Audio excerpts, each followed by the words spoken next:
Because when I first started building an online business, I thought pretty much I knew exactly what I was building. I thought I was building income and flexibility and more options for the future. Are you sitting in front of a pile full of tasks for your business, family, household, and everything else to do, and long for that to go away? The trick is creating passive income. Of course, there's some work behind the passive part, but working 20% compared to 120 completely turned around how I enjoy life today. Great to have you here. Are you ready to move the needle, work less, and earn more? Grab your latest craft project and your favorite drink. Let's stitch together purpose, profit, and peace to create the life we've long been wanting. Welcome back to a calmer, more aligned way of building online. Today's episode is a little different. It's not a how-to, and it's not a checklist, and it's not a strategy session. It's more of a reflection. Because when I first started building an online business, I thought pretty much I knew exactly what I was building. I thought I was building income and flexibility and more options for the future. And also more options for my son for his future. And yes, those things, or most of them, have come to fruition already. But what surprised me most were the things I didn't expect to gain along the way. I'll share a few of those unexpected gifts, especially if you're building quietly and slowly or alongside a job and wondering if it's really, really worth it. The first thing I didn't expect so much was the mental space. One of those first things, before this, my brain always felt on alert. When will I have time to blank? What if something changes at my work? What if this income stops? What if I can't keep up forever? Even when things were fine, there was a background tension that I didn't realize I was carrying. Starting to build an online business gave me something unexpected. It gave me options. Not overnight and not magically, but gradually. I stopped feeling trapped inside of one single outcome. And that new mental space, it changed how I showed up everywhere, while working, while at home, creativity, spiritually. I really didn't feel rushed all the time. And the second thing I didn't expect was the confidence to grow quietly. Not the loud, flashy kind, but the steady kind. I really only became consciously aware of it later. It's not the first thing you think of when you're starting out. Focus is often on the practical details. It's sort of confidence that comes from learning new skills, solving problems like those I once thought were too technical, and realizing that I can figure things out step by step. I didn't wake up one day feeling fearless all of a sudden, but I noticed I trusted myself more and doubted myself less. And when something felt unfamiliar, I didn't immediately assume I wasn't capable. That confidence didn't just stay in business, but it spilled into many areas of my life. The third thing was that I didn't expect time to feel different. This one really surprised me. It's not that I suddenly had endless free time. That's not realistic, but substantially more time.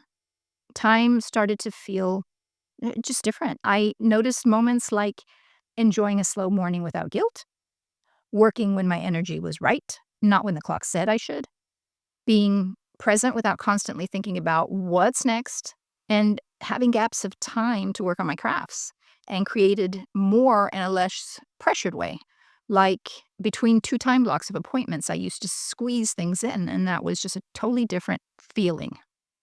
I've been seen crocheting while going out for a walk in the past.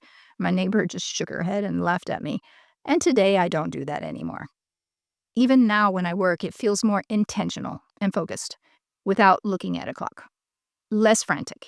That's something I pretty much never experienced in traditional work environments. The fourth thing was that I didn't expect my creativity to return the way it did. This one is really important to me. When life feels heavy and pressured, creativity is often the first thing to disappear. But as income pressure eased, even so slightly, my creativity came back. in knitting, in general thinking, in writing and podcasting, and simply imagining things again. Not because I had to, but because I wanted to. And that reminded me, creativity thrives in space and safety, not when you're in survival mode. And the fifth thing is that I didn't expect to build a different definition of success. And that may have been the biggest surprise of all, not things you think of from the beginning. The whole definition of success changed. It stopped being about hustle and constant growth and more at any cost and just seeing the financial benefits. It became about alignment and sustainable, peaceful way of working, being able to say, this works for my life. I realized I wasn't building a business to escape life. I was building a business to support it and make it more exciting and more enjoyable. So, to wrap up, if you're building an online business right now, or even just thinking about it, here's what I would like for you to hear. You might start for income, and you might start for flexibility. It could be that you might start out of necessity, and what was the case for me. But along the way, you may gain things you didn't even know you were missing, like clarity and confidence, and calm and creative space, and even choice. That's huge. I thought I was building a business, but what I was really building was a different way of living. And that has been so worth every step. I was afraid of the risk at first, but now I see it as a risk not to do what I can to change my future and my present.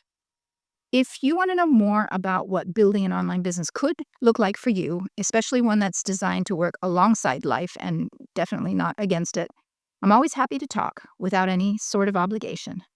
Clarity is a must so that you can move with intentionality. You'll see my contact details in the show notes. Until next time, keep choosing alignment over urgency, and remember, the life you want is often built quietly, one intentional step at a time. Not loudly, not magically. Have a great week. I hope this episode helped you move forward toward your goals and dreams, and that inspired you in some way. If it did, please do share it with a friend, and it would help me greatly if you would like to leave a review on the show. Have a look online at bikija.info, where you can find out more about the online business system I chose to run alongside my knitwear business, and that changed everything for me. That's vekija.info. There's a link and more info in the show notes. I'd be happy to mentor you every step of the way. Keep your heads up and take consistent steps forward with your eyes on the prize. And remember, mindset is the largest factor for success. See you next time and be blessed.